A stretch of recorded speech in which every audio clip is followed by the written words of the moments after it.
See this box? The one ticking away the seconds? I just finished making it. Well, not just now. I mean, look at all the time that is collected on it. So time.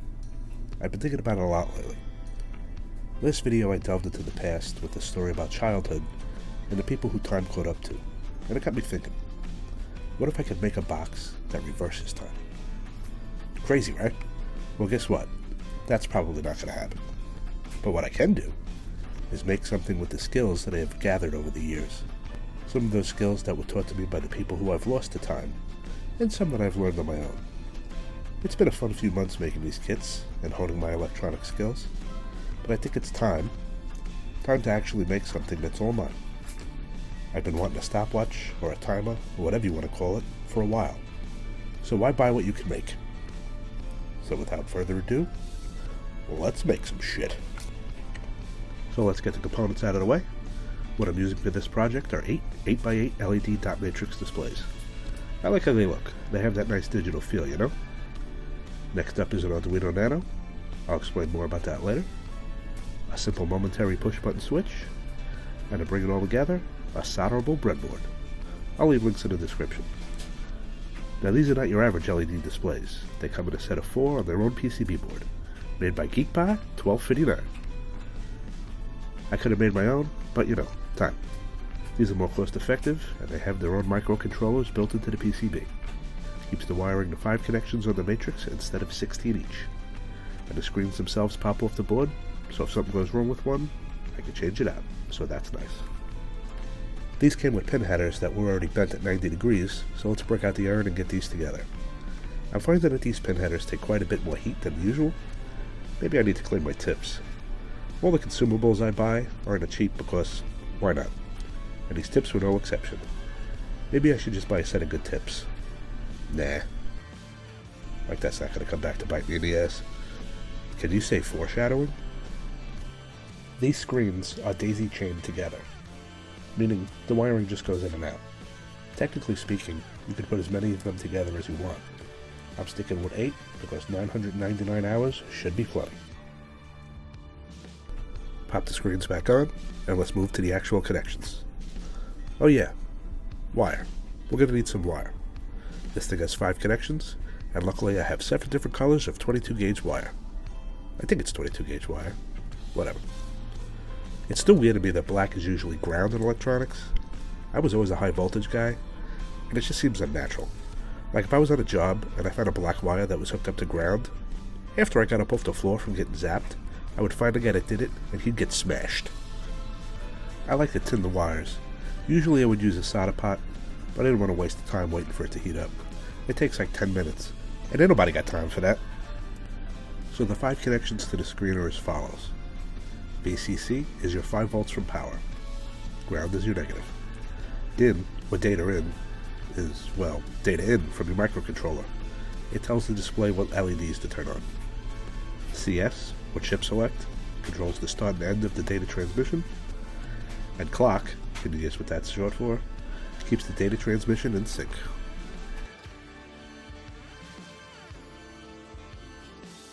Now that that's wired up, let's move to the brains of this operation. The Arduino Nano. I went with a Nano because, well, that's what I got. You can usually get a 3-pack on Amazon for $6.66 each. I would suggest going with the ones at this price range because they come with the pin headers in the box. My only issue is their USB Mini, and in 2024, who the hell has one of those cables lying around? And if you do buy the ones that come with the cable, they're like a foot long, so to put it nicely, useless. These solderable breadboards, or prototype boards, are great for a project like this. This is the mini version I'm using here. For $9 you get 5 full-sized ones, and 2 minis, so cheap AF. These are just like breadboards, so each row is bridged together. In other words, after attaching the Nano, you now have 4 pins to connect to for each individual pin on the Nano. In my opinion, it's what makes these superior to a regular prototype board. You don't have to make traces out of solder. So here are what pins I'm using on this Nano. 5 volts and ground obviously power out to the display. CS will go to pin 10, data to pin 11, clock to pin 13. These are totally subjective. You can use any pins you want. Just make sure you change them in the code if you do. The momentary push button will go to pin 2, and the other side of it will go to ground. When you push the button, it will ground itself, signaling to the Arduino to perform a specific task. I'm going to set it up to have start, stop, reset, and to shut off the screen, each with a different press time to achieve the action. For the switch, I'm using a 3/4 inch round, actual metal switch. It's a little beefy for this application, but it looks good and has a nice tactile feel to the push. It has screw posts for the connections, so no soldering needed. Now, as far as the code goes, I'm not going to sit here and explain every line and what it does. People say these videos are too long anyway. But what I will do is put a link to the full code in the description with better comments for anyone interested. For now, just be amazed at how fast I can type. Well, here goes nothing. Let's plug in the USB, load up the code. Looks good so far, showing all the digits. Quick press will start the timer. All good. Another quick press will pause it. So far so good. Hold it for more than 3 seconds and the screen shuts off. Nice. And then a 3-second hold to turn it back on. And of course, a more than 1 second but less than 2 second push will reset it. F&A. Time is at my command. So yeah, it works. Awesome. Now let's get into the grueling shit. This thing just can't sit on a shelf all naked, so let's make a nice housing. I'm thinking something made out of fine oak, or maybe sandalwood. Checks market prices. So, plywood it is. And pay no attention to my shitty artistic skills. I'm a mechanic, not a draftsman. But hey, I get the job done. You know, I keep trying to use the metric system, because fractions, but I always just slip back into imperial. Damn American school system. And one of these days I'm going to learn how to use Fusion 360 or one of those programs. But for now, a pencil and paper will do. So I'm thinking a plywood box, 12 inches wide by 4 inches high by 3 inches deep. Should be enough room to hold the board and the screen, with maybe a quote on time engraved on the front and top. Oh yeah, and the button. And hey, if you're going to do stuff like this, I can't impress on you enough to invest in a nice set of calipers. That's the tool I'm using to measure everything, well, besides the measuring tape. I prefer digital, but good old analog ones work great too. Plus, no battery. So the planing's done, on to Lightburn. Lightburn is the program for the laser cutter. I couldn't cut a straight line with a track saw, so I'll let the laser do it for me. I've used this in a video or two before. It's pretty self-explanatory.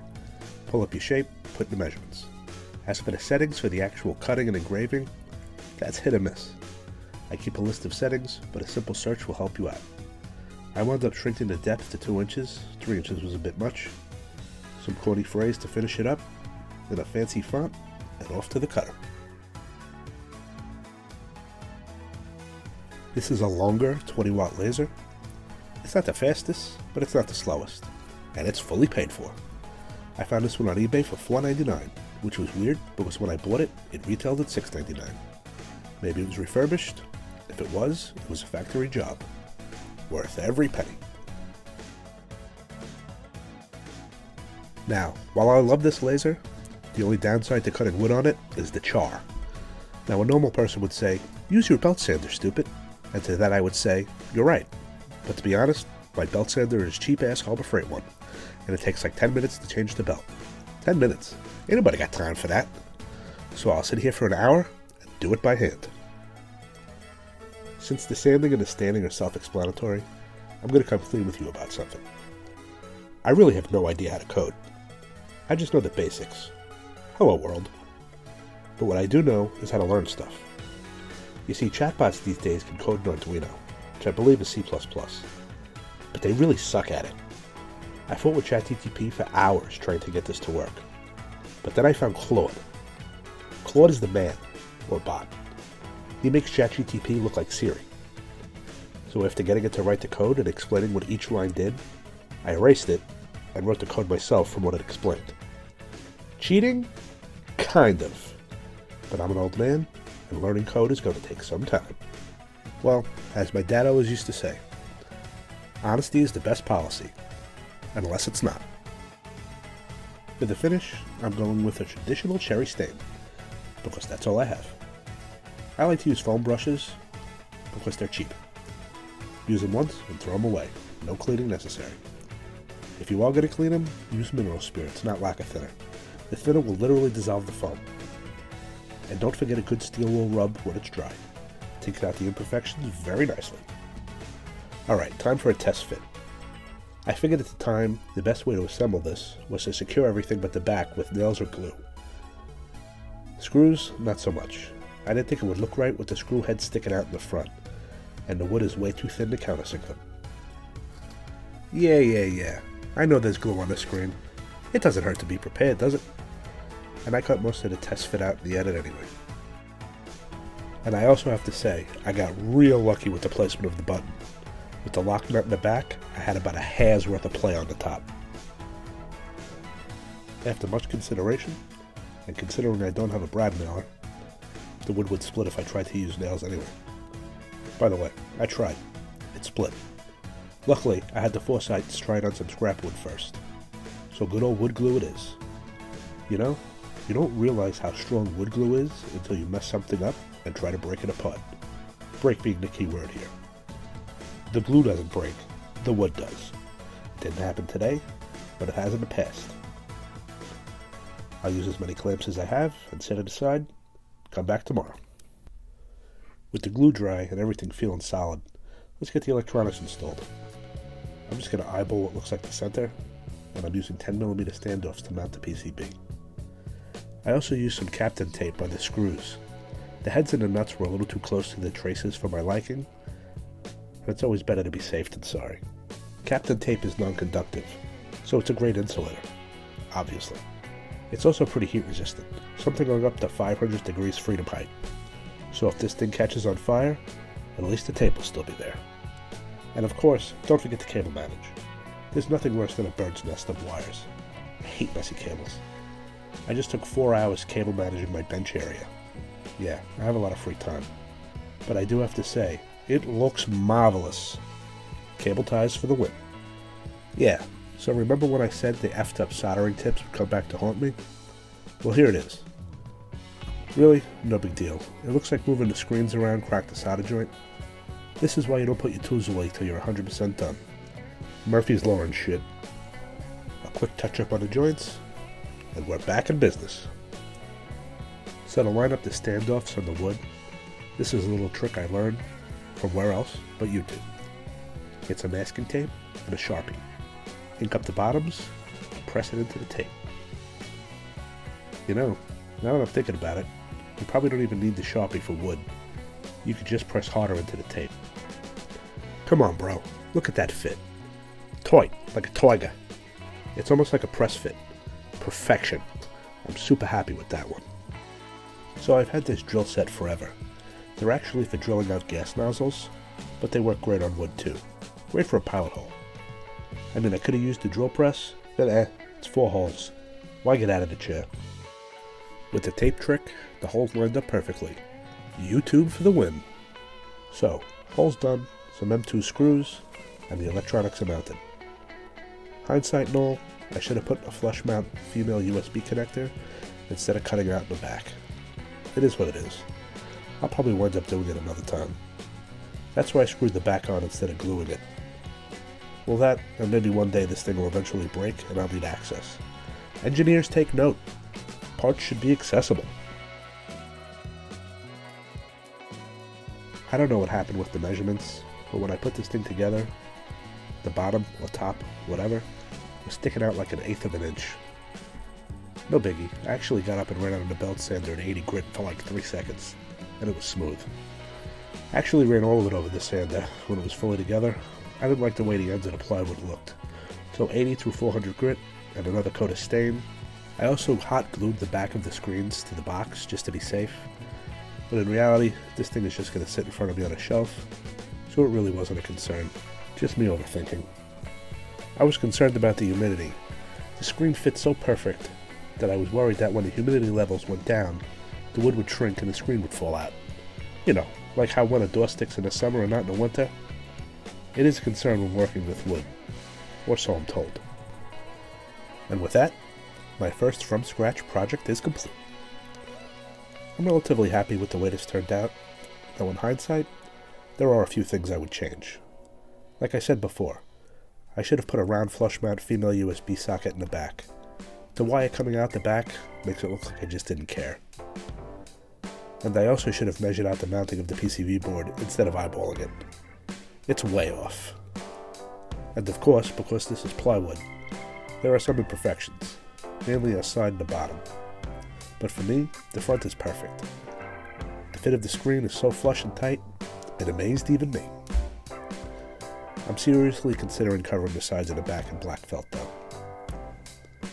All in all, these are just minor imperfections, as nothing is noticeable from the front, and sometimes you just have to move on. As for the actual functions of the button, it could use a little work. Like the screen turning off is pretty useless, as it doesn't continue to count, it just pauses until you turn it back on. And for some reason, whenever a 1 shows up, it makes the screen jump from left to right. It seems like it's a font problem, as the 1 is 1 LED short in width. But I guess that's the benefit of using an Arduino. I can just update the code. Well, when I learn the code better. Or maybe just let Claude the AI do it. I mean, these bots are just going to get better and better, right? But then again, I do enjoy learning new stuff. But then again, for a man of my advanced age, learning the code is going to be rough. As for a price breakdown, the electronic components cost under $25. And I'm figuring another $5 to $7 for the wood.